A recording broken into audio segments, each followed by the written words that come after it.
This is Appalachia. For generations, the rhythm of this land wasn't just the wind in the pines.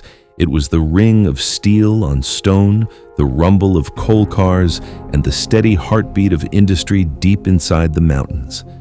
And few places carry that rhythm more clearly than beneath the hills of Beckley at the Exhibition coal mine. Here, you don't just learn history, you descend straight into it. This mine opened in 1889, shipping coal from 1906 until 1953, at the height of America's reliance on coal. Today, it stands preserved as a rare tunnel into the industrial age, where the walls still carry soot, sweat, and the echoes of men at work. A constant 58 degrees, and guides who ran these seams themselves. To understand this mine, you first have to understand the coal rush. In the late 1800s and early 1900s, demand for coal exploded as railroads stretched across the nation and factories roared to life. But West Virginia held something special: smokeless coal, especially from seams like the famous Pocahontas No. 3 and the high-quality Beckley Seam that runs through this hill. It burned hotter and cleaner than almost any other coal in the world.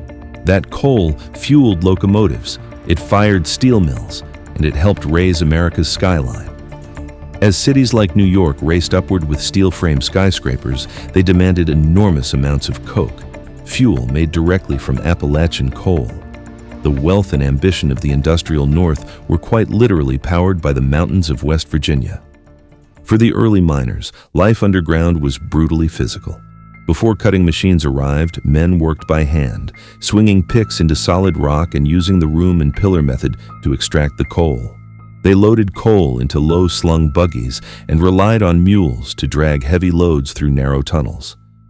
Many of those mules spent their entire lives underground, never seeing daylight. The dangers weren't just rock and gas. Kettle bottoms were one of the deadliest hidden dangers in the mines.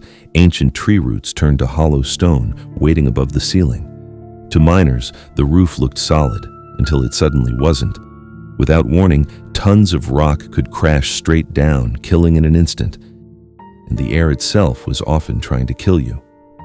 Methane and carbon monoxide had no warning signs, so miners watched the animals.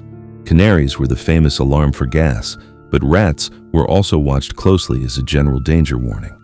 If they suddenly fled the tunnels, men knew that danger was close behind. Even lunch underground came with its own grit.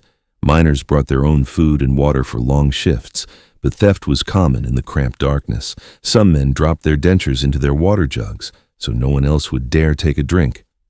Above ground, life was no easier. Miners lived in company towns where everything, housing, food, the doctor, the school, was owned by the coal company. Many workers were paid in company scrip, spendable only at the company store, where prices were inflated and debt was nearly guaranteed. The local workforce couldn't meet demand, so coal operators recruited ruthlessly.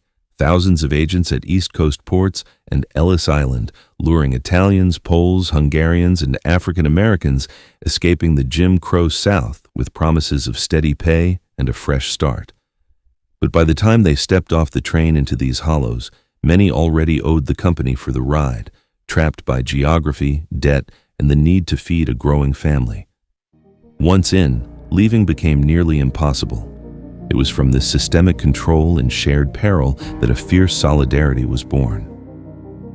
West Virginia's coalfields became the front lines of the American labor movement. Miners began organizing under the United Mine Workers of America, demanding fair wages, safer conditions, and freedom from company store chains. The struggle boiled over into open war.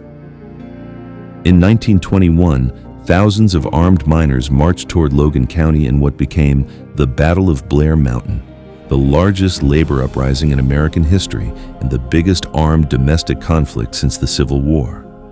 They faced off against 3,000 company guards and deputies, dug in along 10 miles of ridge. Federal troops were deployed. Private biplanes even rained down homemade bombs and tear gas on the miners below. The march was crushed, but the miners' fight reshaped labor rights across the nation, birthing safety laws, ending scrip, and forging the UMWA into a force that lifted families from poverty. Today, The lights inside the exhibition coal mine shine for visitors, not for production. Retired miners now guide the rail cars, telling stories of explosions, rescues, long shifts, and quiet bravery beneath the earth. This isn't just a museum, it's a memorial to the workers who powered a nation with their hands, their lungs, and their lives. And when you rise back into the daylight, the mountain above you feels different, because now you know what it once held.